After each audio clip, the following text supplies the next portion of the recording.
São 3 horas e 46 minutos, horário oficial de Brasília. Excepcionalmente hoje a gente vai conversar com a Flávia Guerra, nossa colunista de cinema. Amanhã a coluna de cinema, normalmente com as dicas, com informações de bastidores trazidas pela Flávia Guerra, como tradicionalmente fazemos todas as quintas-feiras no Band News em alta frequência, mas hoje a Flávia vai conversar com a gente sobre a morte do ator Paulo Gustavo.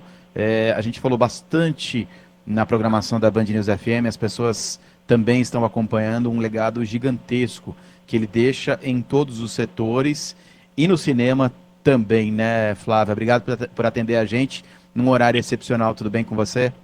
Tudo bom, gente? Imagina, é importante falar do Paulo, né? E, infelizmente é um motivo muito triste, mas que bom que a gente está conversando, né, sobre essa obra incrível dele também e sobre ele. Vai lá, Gabi. Pode ir, por favor. Não, ele simplesmente, né, participou e foi a figura central. Ele criou uma personagem sensacional, né? E essa personagem rendeu uma das maiores bilheterias, dos maiores públicos da história do cinema brasileiro, né, Flávia?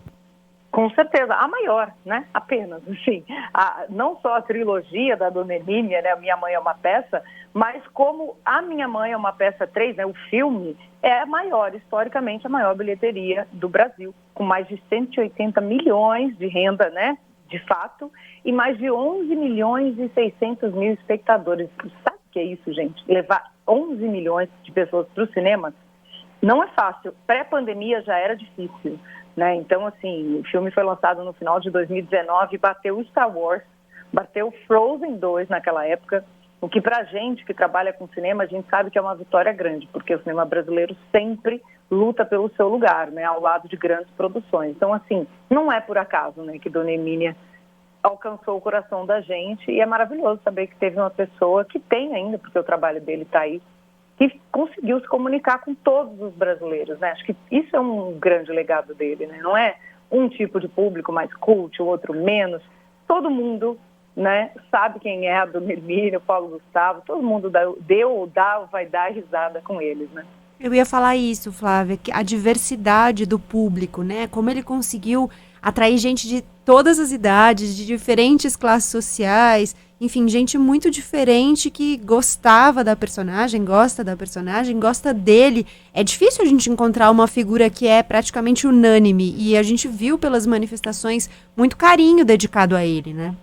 Olha, eu acho que é quase impossível, né? É muito difícil, Gabi, porque o que ele pega muito, né, com a Dona Hermínia é esse talento da observação, né? Porque o ator, o comediante que ele também era, tem que observar os tipos, né? E ele passou a vida, ele mesmo falava isso, né? Que a Dona Hermínia não é aquele personagem que ele criou num laboratório, como outros ele criou, né?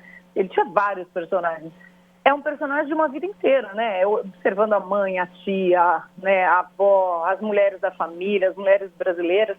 Então ela é uma amálgama, né? Claro que a mãe dele, né, a Déa Lúcia, maravilhosa, é a grande inspiração, mas ele mesmo falava isso. E isso vem de uma observação do cotidiano, que eu acho que o bom ator e o bom comediante tem isso, né? De observar os tipos, de saber traduzir o tipo brasileiro. E essa mãe brasileira, e muitos pais também, né? Tem muito da Dona Hermínia, é muito brasileiro e comunica com todo mundo e faz graça também, né? Sem rir dos outros. Eu acho que isso era muito importante na obra dele, né? Sim. É difícil a gente fazer isso, né? E eu acho que ele tinha um talento muito especial para isso.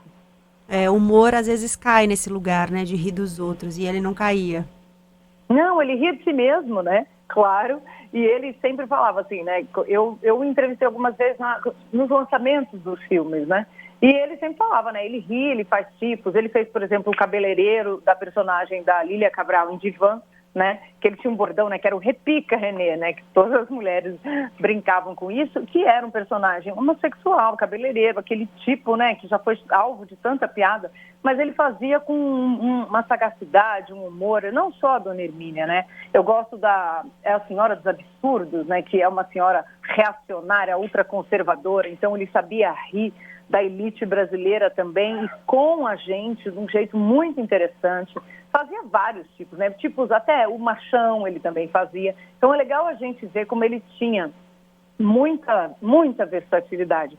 E o que eu gosto também é que ele colocou na trama, principalmente de Uma Mãe é uma Peça, o filho que era homossexual, que casou no terceiro episódio, desculpe aqui o spoiler para quem não assistiu a trilogia ainda, e ele se colocou também, né, nos créditos dos filmes, e principalmente desse terceiro, tem ele com o Thales, o marido dele, né, o Thales Bretas, tem os filhos deles, tem essa família que ele lutou tanto para formar, que está nessa trama, porque o filho está formando uma família na trama do filme, que reflete muito essa questão, né? O brasileiro é um país, infelizmente, a gente é um povo cheio de preconceito, né? Muito homofóbico, a gente sabe que tem muita violência no Brasil, machista, racista. Ele mesmo falava isso, e ele gostava de criar personagens de um jeito sutil que quebrava essas coisas e ao mesmo tempo conversava com todo mundo. Então eu acho que isso é um grande legado. Como ele falava, né, Gabi, o humor é resistir, o humor é resistência. E o humor também é inteligência. Então, a gente nunca pode menosprezar de forma alguma